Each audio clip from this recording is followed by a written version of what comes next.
Despite reaching 70 degrees in the metro area yesterday, the winter weather isn't done with us yet. This is a live look from the high country. Snowflakes are coming down, and from our rooftop camera looking at Spear. With the dramatic shift in the forecast, a weather impact alert is in place for today into tomorrow morning. Good morning. Happy Friday. I'm Corey Rose. And I'm Drew Carney. Before Brianna takes a look at the roads for us, Katie's got your forecast. Cold, snowy start to the weekend. It is not here just yet. It is dry currently, but yeah, big change from 70s yesterday. 30s and 40s for this afternoon. Winter jacket weather. It's not going to be a major snowstorm, but we are bracing for a good shot of moisture. Snow actively falling from the sky as we get into about 10-11 a.m. For the morning commute should stay dry, but we are already watching a front roll into our state. Temperatures have fallen to the low 30s out at the airport. It is freezing. Upper 30s downtown and some teens and 20s from Breckenridge up to Steamboat Springs. Colder air making its way into Colorado. It's a fast-moving, powerful front, and we are bracing for snow to be falling after about 9 o'clock. Now, accumulations on the light side will gradually clear out this evening. So if you do have dinner plans, heading to Red Rocks, the Rockies game, here's what it looks like timing wise. 8 o'clock this morning, more widespread moisture making its way into our northern and central mountains. Through about 11 o'clock for the Front Range, Denver up into Greeley, it's going to be snow falling, but a lot of it will melt on impact. Some slushy, wet conditions expected on the roadways. And this is 6 p.m. We're going to be clearing out, but with this cold air and the moisture also comes freezing temperatures. We have a hard freeze later on tonight, this freeze warning in effect until early tomorrow morning. And this could spell some trouble for your sprinklers, pipes, and even your plants. So meteorologist Jaden Knowles is live in the backyard with what you need to know before these temperatures drop. Jaden? Well, yeah, that's right, Katie. You know, yesterday really did feel like spring, but tonight is going to be a reminder that this is still Colorado. We're talking about that hard freeze that you just mentioned, meaning that temperatures dropping below 28 degrees for several hours. And if you aren't prepared for that, that could do some damage. Go ahead and take a look at your screen there, and you can see, let's start with your sprinklers and backflow systems. If they're already turned on for the season, this kind of cold can freeze the water inside the pipes. And when water freezes, it expands, leading to cracks or even burst pipes. That's why it's so important to shut off your systems and drain it before the freeze hits. Now let's talk about your plants. A lot of early spring vegetation is already blooming thanks to those warmer days, but a hard freeze can shock or even kill those new buds. Covering your plants can help trap heat from the ground and protect them overnight. But here's something a lot of people forget. You've got to take those covers off once the sun comes up, because once temperatures warm quickly, those covers can actually trap too much heat and do more harm than good. And timing matters here in Denver. On average, our last hard freeze is around April 21st, and on our last freeze overall, that can stretch as late as May 5th. So yeah, we're close, but we're not in the clear just yet. So tonight it's all about preparation. Protect your pipes, cover your plants, and don't forget to uncover them as we head into tomorrow morning, because the extra effort now will definitely save you grace and lots of money later on down the line. Live here in Denver, Jaden Knowles for 9 News.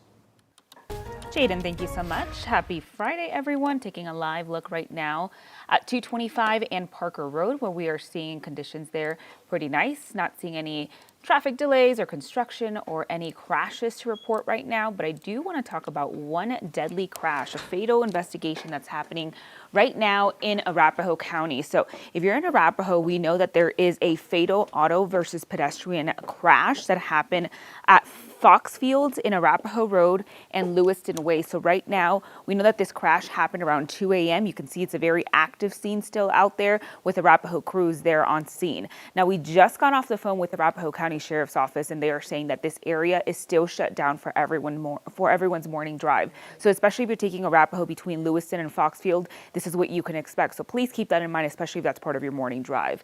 Across the Denver metro area, I'm not seeing any slowdowns this morning up and down I-25 from Fort Collins down to Castle Rock. I-70, if you are heading to the high country right now, conditions not bad, especially in Idaho Springs, and then just west of C-470. So still crash free in our major interstates, but just keep in mind that we are tracking that fatal investigation that's happening this morning.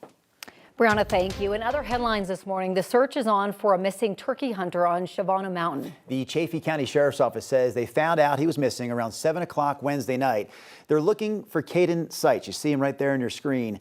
The Sheriff's Office says the 27-year-old from Salida had gone hunting alone that afternoon and was planning to make a doctor's appointment just a few hours later. When he didn't show up, his family started to look for him, and they found his truck near the Blanks Cabin trailhead. They said his cell phone was in the truck, the battery completely drained. A number of agencies have arrived in the area to help look for him. So far, though, they haven't been able to find him. Right now, Aurora police say they need your help in figuring out who killed a 16-year-old boy last summer. In late July, Aurora police were called to East Bales Place for a report of a shooting at a house party. A short time later, law enforcement received a call for a person who had been dropped off in the street with a gunshot wound at East Mexico and East Oregon Drive. That victim later died. He was identified as Caden Mazzotti. Since then, no arrests have been made. Mazzotti's mother hopes that changes soon. I mean, it's not going to bring him back, but hopefully it'll bring me some peace. Just please speak up. Even if it's something you're like, man, no, I don't think that's going to help. It doesn't matter how little or how big, anything will help. Caden Mazzotti was going into his junior year of high school. If you have any information that could help solve this case, you're encouraged to contact the Denver Metro Crime Stoppers. In the last few days, 2 shootings in North Denver have claimed 3 lives. People who live there expressed concerns about safety during a community meeting last night. The packed meeting in 5 Points brought residents face to face with police and city leaders. Families of victims spoke out, while others questioned how something like this could happen so close to home. Our family is broken right now. They were there on a peaceful adventure, enjoying Easter, and now they're gone. So we want to know what happened too. Police say they are increasing their patrols. They also wanted to ensure residents that overall, crime has actually decreased.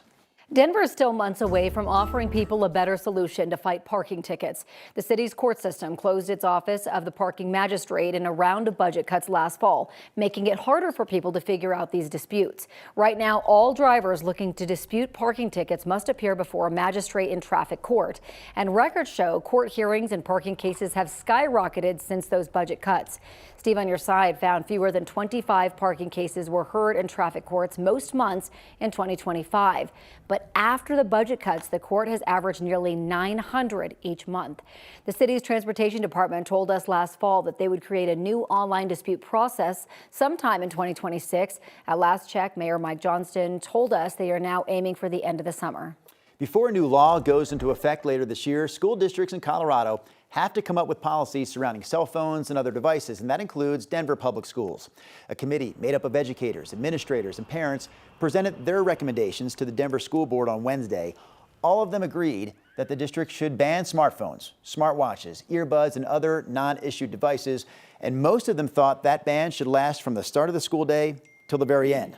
They also recommended a rule that students cannot access their phones in between classes or even during lunch. The idea of not allowing cell phones during the lunchtime is precisely the purpose of this policy, which is foster social communications, human interaction, and our kids' development. The committee did recommend exceptions for students who need their phones for medical reasons. The new policy should be in place by July 1st. The state Senate has signed off on a $47 billion budget. That sounds like a lot, but that's after state lawmakers made some serious cuts. The budget will preserve funding for education, which is different from years past, but lawmakers made across-the-board cuts to Medicaid services, which are eating up a huge portion of the budget. Lawmakers from both parties says this is one of the most brutal budget years yet, and they're already expecting even more cuts next year. We are not in a program expansion mode. We are in a harm reduction mode. We are doing the best that we can with the constraints that we have to do the least harm to the people of Colorado. We cannot continue to balance this budget with one-time money and paying for ongoing expenses time and time again. That truly is the definition of insanity, and we have to change our ways. The House and Senate also made some slight amendments to the budget that will have to be resolved before Governor Polis signs off.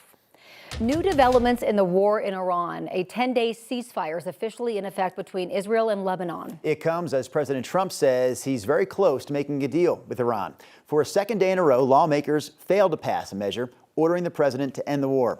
Republicans are standing behind the president, but if the conflict goes longer than 60 days, some say they'll rethink their vote on a war powers resolution.